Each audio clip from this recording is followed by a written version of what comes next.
Well, David Hamilton, it is an honor to have you on the podcast. You Thank you. a well-known name in Music City. Right now, the director and arranger and conductor for the Dolly Parton show that's going around and all of that. Now, folks don't understand. We've known each other Long time. When did you move to Nashville? I moved here in 1989. Okay. And I came in 91. Yep. And you were the substitute pianist. I was. You weren't even the primary pianist then. No. For Brentwood Baptist Church. Mm-hmm. Having moved here, going to chase the big music dream, and so here you are. You've got it. I'm still chasing. Still chasing.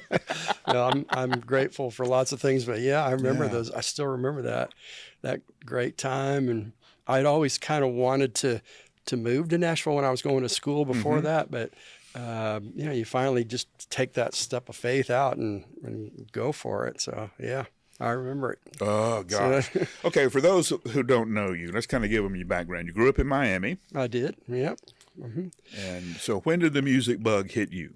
Well, I started, I've been playing the piano since I was about 5 years old. So I grew up there and I started taking piano lessons. And I was the kind of kid who I would go home and practice the piano before I went out to play, after school. I mean, I wouldn't say I did it without a little encouragement from my parents, but I literally would, I loved to play. And so I grew up playing, taking lessons, and then I started playing in church. I think I started playing as the regular church pianist when I was about 14 or 15 years old. And that's been just a part of my life, as long as I've ever known. But I studied and then left from Miami. I went to college at Wheaton College in Wheaton, and I was a music major there. We tell the famous stories of David from Miami and Chicago cold. Yes. Wearing a parka in September. The very first thing we did, my mom bought me this giant parka with the fur, and and like in March, and all my friends are out there in their shorts, and I'm like, whoa. Yeah, I'll never forget sitting in that practice room too, watching snow, because I'd hardly ever seen snow before, So, yeah. But it was really a good experience for me. I loved going to Wheaton, learned so much. It's still, I still take some of that with me. Yeah. But then I finished Wheaton, and I went back to Miami to graduate school at the music school at the University of Miami. And I also served at a church at University Baptist Church in Coral Gables. While I was going to school, and I worked with a dear friend of mine who's still just a mentor to me, Mr. Chuck Bridwell, who was the minister of music there, and I served as his assistant, and I led the choir and played, and I worked with the orchestra, and and more even than the ministry, it was having a person like that speak into my life at that time. And so, Chuck was good friends with Dennis, right? Chuck, yeah, they did. They knew each other. And so that's how you got connected at Brentwood. Yeah, when we decided to move to Nashville, Sandy and I looked at different churches, and we're trying to figure out what we're doing. And we came to Brentwood. I met Dennis. I met some other folks, and wasn't very long we decided this is the right place for us. So, and then you came on step. Yeah, not too long after that. So been there ever since. Made you have second thoughts about do we want to stay in here with this guy or not? So, all right, let's go back. As I tell young adults when they see pictures or meet senior adults, you think they were born grown.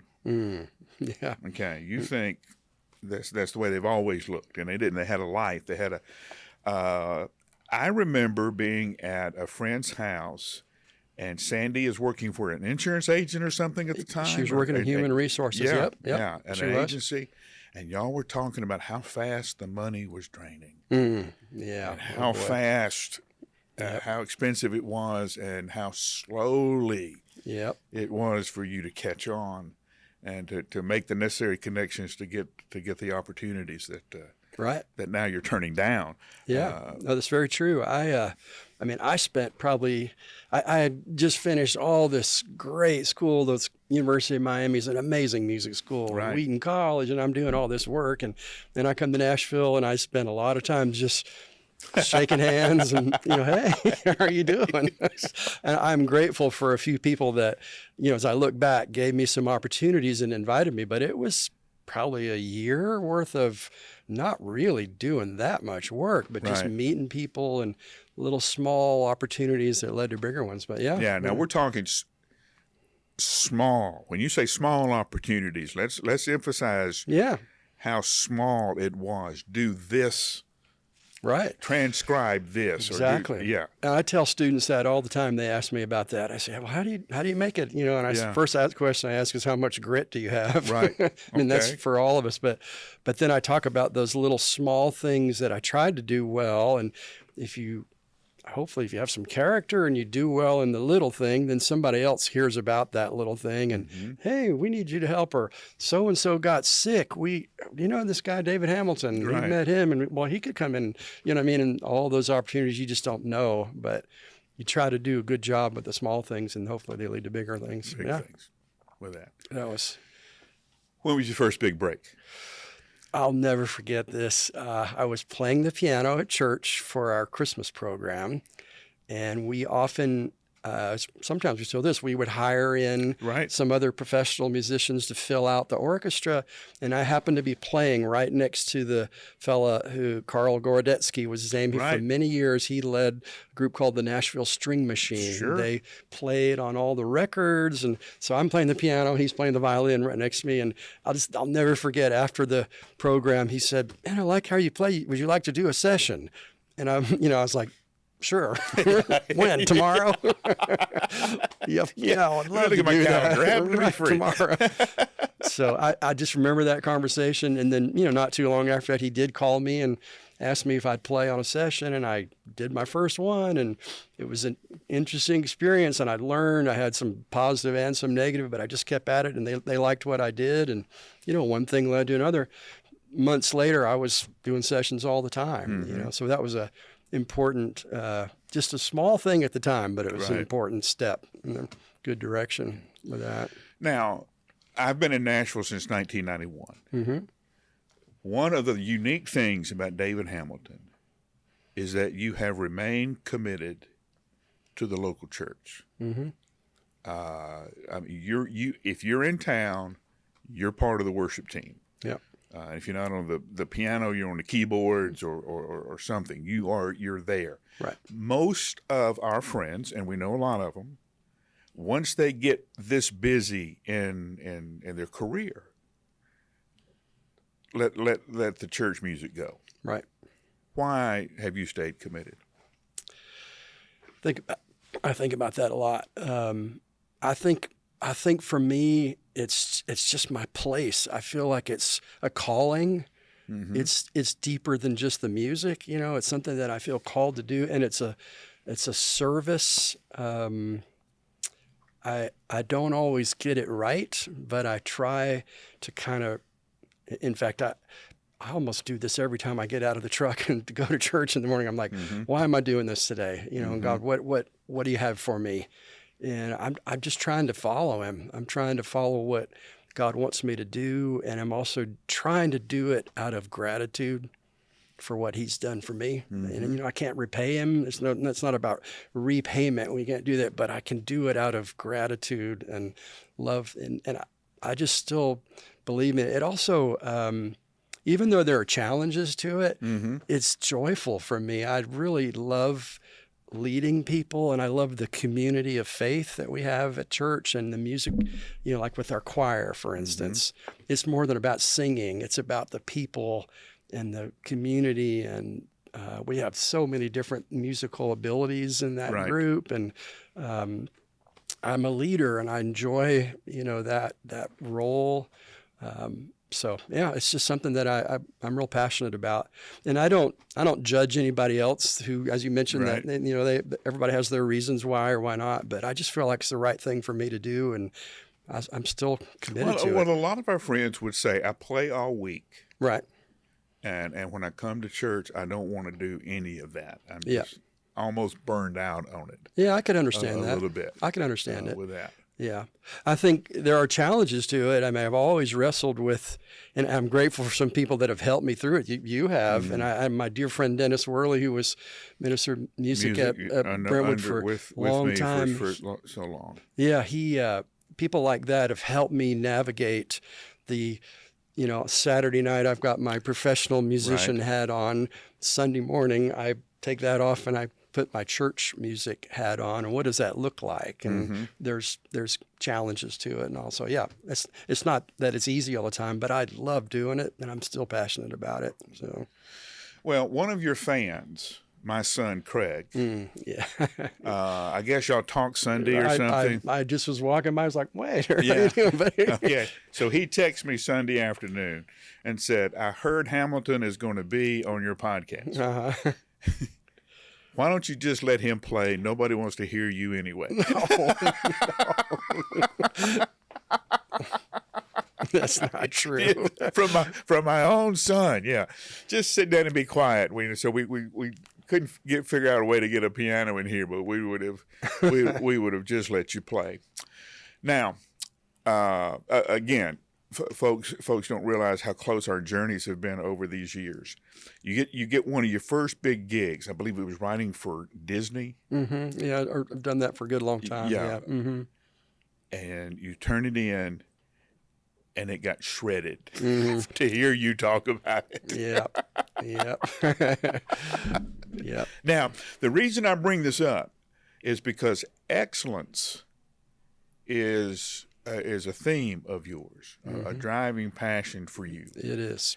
And it was in those kind of moments where you learned, or where it began to kind of take root in you, that whatever I bring to Christ has to be as good, better than what I bring to the world. Mm-hmm. Yeah. That's well said. I feel like I don't want to bring to Jesus something that doesn't cost me something. All right, break that down for me. What I mean by that is to just sort of say, well, it's just church or whatever. I'm just going to sort of phone it in, or I'm just going to, it's okay, That doesn't cost me much.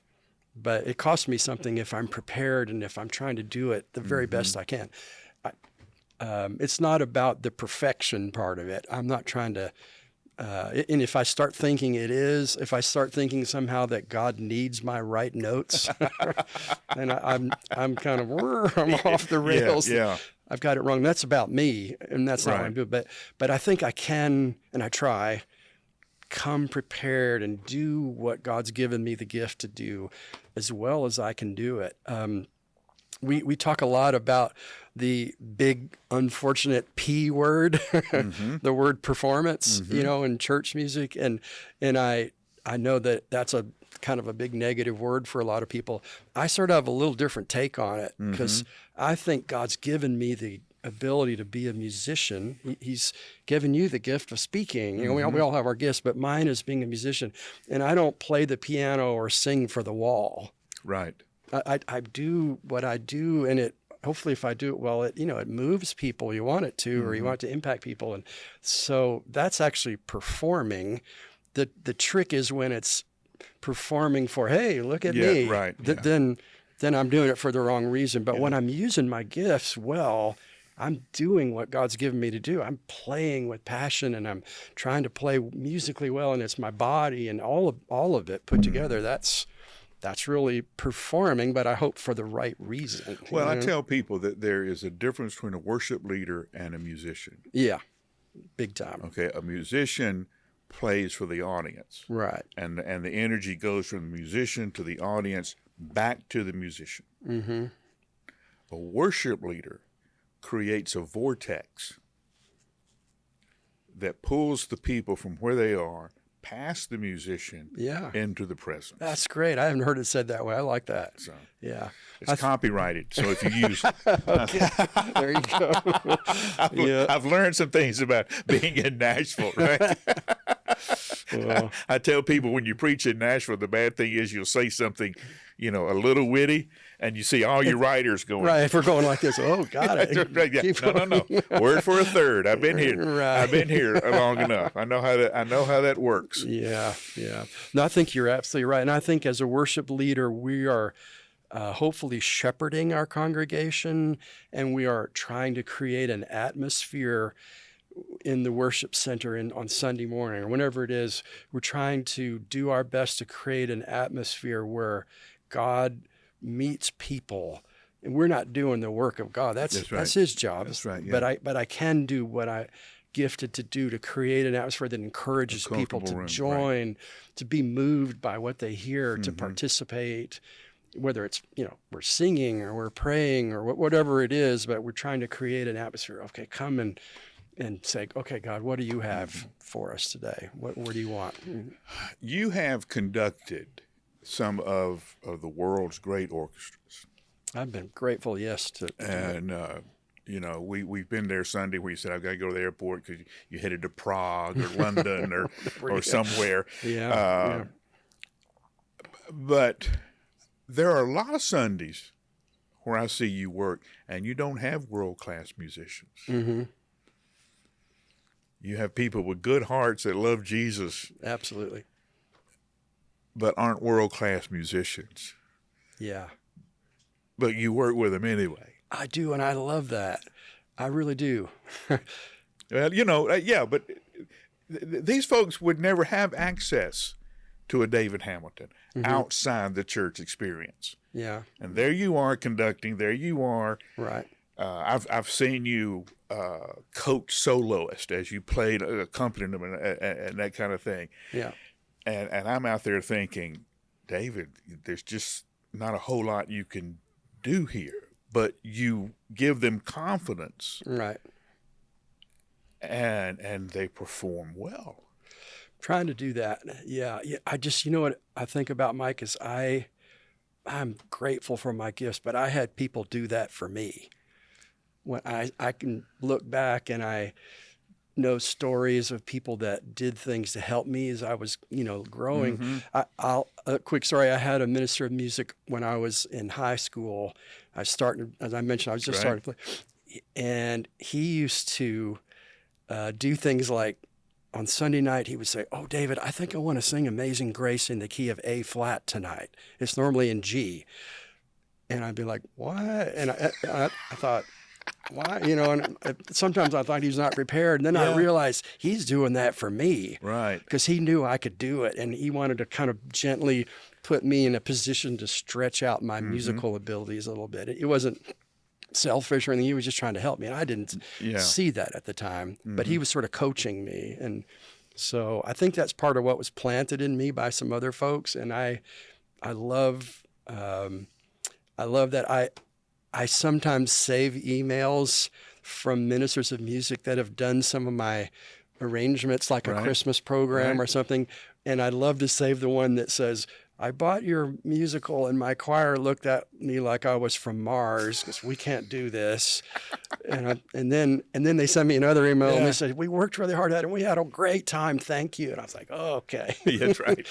I love that, trying to help people step up their ability and realize, well, you can do this. You might have to learn something new or work at it. But, and again, it's not, "Hey, look at us. We did something great." I'm using my gifts as good as I can do, and I'm learning, and I'm doing it because I want to offer God something that cost me something. But, I say, thank you, God, for what you've done, Yeah. I think the whole thing you mentioned about being a professional and then being a church with different musical abilities, sometimes it's challenging, too. Right. I have to switch gears and up there. I mean, I wouldn't be truthful. I didn't say there were times when I've come home going, "Oh man, I wish we could have done that better." But that's part of it too. But I use our choir as an example. I just love that there are people in our choir who have just sung sessions all week long. Amazing. They're professionals. And then there are some other folks who don't sing that well at all. But as you said, they are singing it completely because They love Jesus, That's right. and God's given them a gift. It might be a smaller gift, Mm-hmm. but they're doing everything they can, and they do it with joy, and I just think that's fantastic. But I have seen you direct our choir, Mm-hmm. and you wrote them pretty hard. Yeah. I mean, let's not, No. this nice, humble David Hamilton that we all know. When you step on the on the podium, there is a standard, Right. and there's an expectation of how this song is to be sung, Sure. and how it is to sound, and you're going to meet that standard. Yeah. Right. I'm not trying to demand that out of people. I'm trying to inspire them. Mm-hmm. That's what I hope. I think that's part of being a good leader and a good conductor. If you are inspired yourself, then that feeds out into people that serve with you and that you are leading, and they are inspired, and that kind of spreads. If you're up there and you're not inspired yourself, then they don't really see that and want Right. to follow that. So I'm hopefully, when I'm in a leadership role like that, inspiring them to, okay, let's really do that. Or can we try that again? Let's see if we can sing that a little bit more in tune, or let's sing this phrase that way. Hopefully they feel it as a Right. inspiration from Right. me, and not a, why aren't you Yeah. singing in tune? Yeah, That kind of a, and you're working toward the goal, and you're getting closer yeah, we every encourage time you to do better. with that. I love that. Okay. Yeah. Now, you started in Christian music. Mm-hmm. You got into country music. You got into Broadway music. I mean, the whole gamut is now Right. is where you're working. So tell me the difference. That's a great question. I find that the pressure sometimes in the worlds that are not with Christian music are different kinds of pressures. Mm-hmm. There's a very I hate to say it, but it's true. There's a very much a self-centered mentality, I find. It's like, oh, I've got to present my thing so that everybody sees me a certain way. And I mean, that happens in Christian music too, unfortunately, but I find it much stronger in the secular environment. And I think there's, I have tried to combat this in whatever small way I can. Unfortunately, I've been in situations where there's an arrogance in the secular environment when you can't really talk about Christian music or church music. It's like, oh, that's what the Christians do. It's not really true, but it happens sometimes. And so I have to find ways I'm trying to be salt and light, and I'm trying to let my witness just speak as loud as I can. I can't always say something, but I'm trying to just, be myself. And so there's something different about that guy. I don't know if that happens, but I try. But there's similarities. There are some of the same kind of professional business pressures in both worlds. Right. And so a lot of people don't understand that sometimes about Christian music, but that, it's just, it's much of the business part of it goes across. So it's like, well, are we going to do that to make some good money or not? That's right. Yeah. And, there's good and bad with that. Right. So, but I have enjoyed and am grateful for some of the opportunities that I've had in other markets. As you mentioned, I've worked with a really good friend of mine for many years on some music for Disney, and I'm working on the country music thing. I've been writing the last year. I've written a show with all of Dolly Parton's music. So that's a whole different group of folks that I have never worked with before. And I love the creative energy that's there, and I love the passion that's going into all of that. So that, I don't think that really changes no matter what kind of musical world you're in. That joy and passion of being a musician and trying to, just do the best you can. That goes across the board. Yeah. All right, let's get on a pet peeve of mine. Okay. Modern worship. Yep. It frustrates me. Okay. So I'll let you be the first response. You and I've had this conversation before. Sure. A lot. So Yeah. It's a huge, we could spend a couple hours talking about it. So, I think let's see if I can say it in a short way. Now, let me first say, I believe it is vital. Yeah. I believe it is vital. I think it is natural for a human being to express worship through music, through song. Even if you're like me and you have no talent at all, it's still a natural expression. And I think one of the most important things that Dennis was, Worley, the guy we served with for so long, Travis Cottrell does it, give me something I can sing during the week. Okay, don't make it so creative and so complicated that I can't sing it stopped at a red light. Right. With that, give me something that helps me worship during the week. Yep. With that, so I think it is vital, but sometimes it's pitched way too high for guys. They get mad at guys because we don't sing. It's like tenors, I can't sing. I'm not Steve Perry of Journey. Right. Out here. The songs sometimes say things to Jesus that a guy would never say to Jesus. Right. Yeah. It's very feminine and with that, and I tell people I want a song that says, Jesus, I got your six. But and there's a lot of things that rhyme with six. I don't know why it's not. I don't know why it's not out there. But that's the kind of way a guy would talk to Jesus. But I don't have that now. Some of the old great hymns use some stronger language like that. But a lot of our current hymns don't.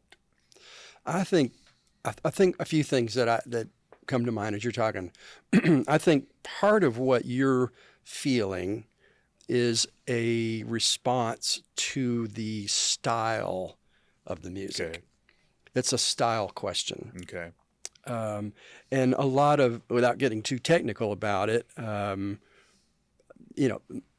as you said, modern worship writers, I sort of don't even like to use the word modern worship, but we're talking about the same thing. Is we're trying to write songs and deliver songs that when we lead worship, as you say, people will sing, everybody will sing, and hopefully sing it throughout the week. And I think one thing that's very interesting is that I can remember, I'm sure you can too, a time in church when not everything that we did on a Sunday was everybody singing the whole time. Right. There were some moments where it was more presentational, where, you sang a worship song or a hymn or whatever, and then the choir sang a song to you. Or soloist did the offertory. I played so many offertories, and whatever that was, and you were inspired or moved, hopefully, by what you heard, but you weren't participating in it. You were listening to it. Now we don't do that nearly as much, and much of the goal of what we're doing is trying to have everything be everybody singing. I think that's I hadn't thought of that, but that is a very real change. I think there's good and bad in that. I think it's fantastic, is what you said, is that I've got songs that you can sing in the middle of the week while you're driving, and they resonate with you, and they I also love the idea of the corporate, we're all singing together these songs. The negative side of it is often, unfortunately, it has limited the number of people that are involved in leading people in worship. If you're not part of the band in a lot of churches, where it's about 5 people, then you're not involved. And that sort of has taken away opportunities for it. If you have a choir like we do at Brentwood Baptist, that's a wonderful thing. And we have a larger music ministry with our orchestra, all that. There's a lot more people involved. But sometimes in many churches, it's just shrunk the number of people that are musicians that have the opportunity to do that. And I think that's kind of sad that we've taken away, because we've chosen to do another style and another approach. We've taken away some of that.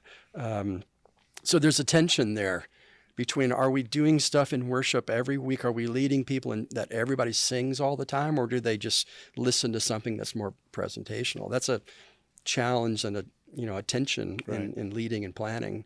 So, but I also think that a musical style is that music, when we hear more modern worship music, it is geared toward a sound. There's way you do it. There's Yeah, a way you right, play it. There's a way you write through it. It's a vibe. It's a sound that people love, and it resonates, especially with people that are younger than me and you. Yeah. So what's your point here? Right? I'm doing No, I was gonna say I'm right there with you.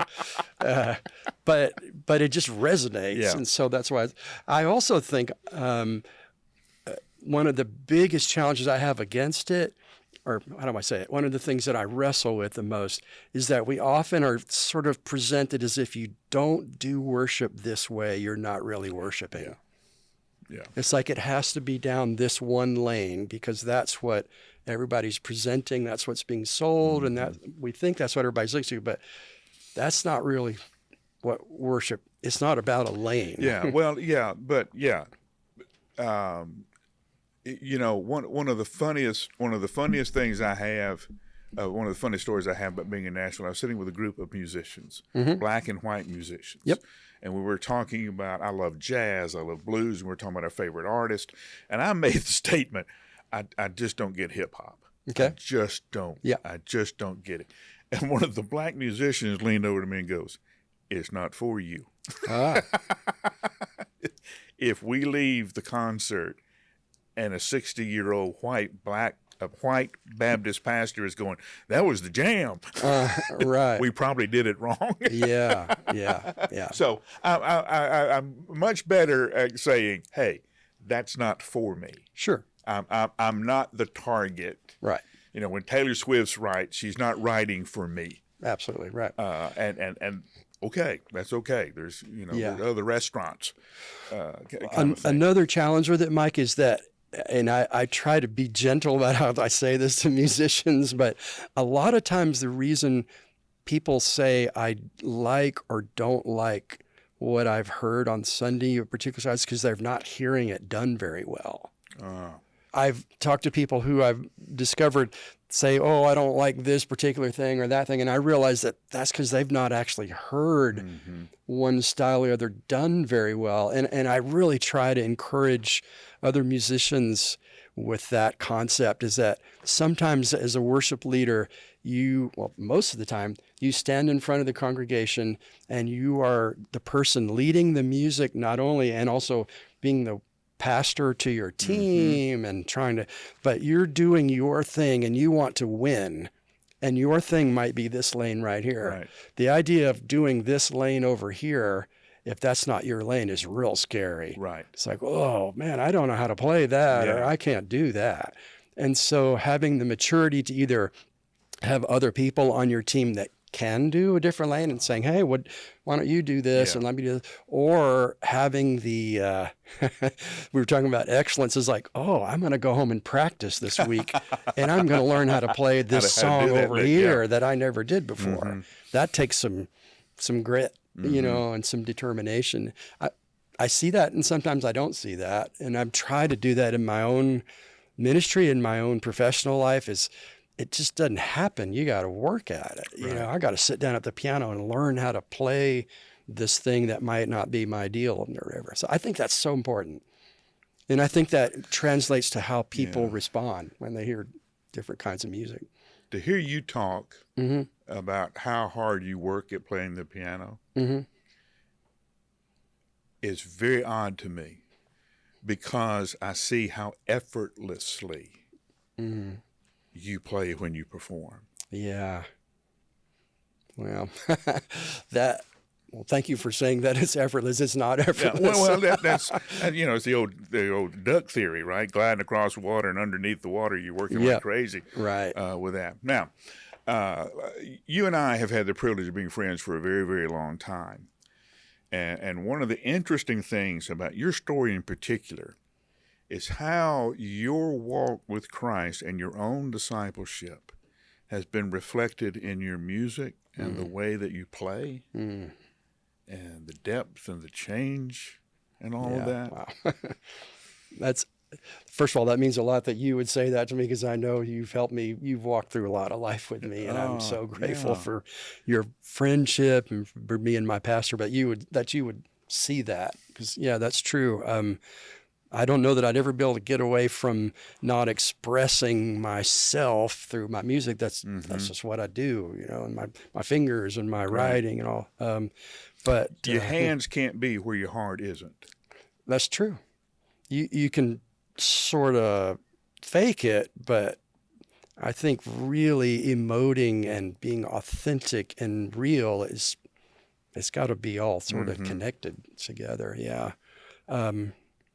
I have this happen to me once in a while, and it blows my mind. Well, we've been in worship together where you were praying and I'm playing the piano maybe as an underscore to that, and you might say something and it would make me think about a song or whatever. And I'm not trying to be distracting, but it's my own worship moment, and I start playing, and then I've sometimes gotten a text from somebody afterwards or an email, or they'll see me and thank you for playing that song today. I just needed to hear that. And I went, wow, I would never have known that. I just was trying to do what I felt, but God's working in ways that you or I don't see. I had no idea that song might be as impactful to that person as it was, but that kind of blows me away, when that sort of stuff happens. But I'm just trying to be authentic and just, trying to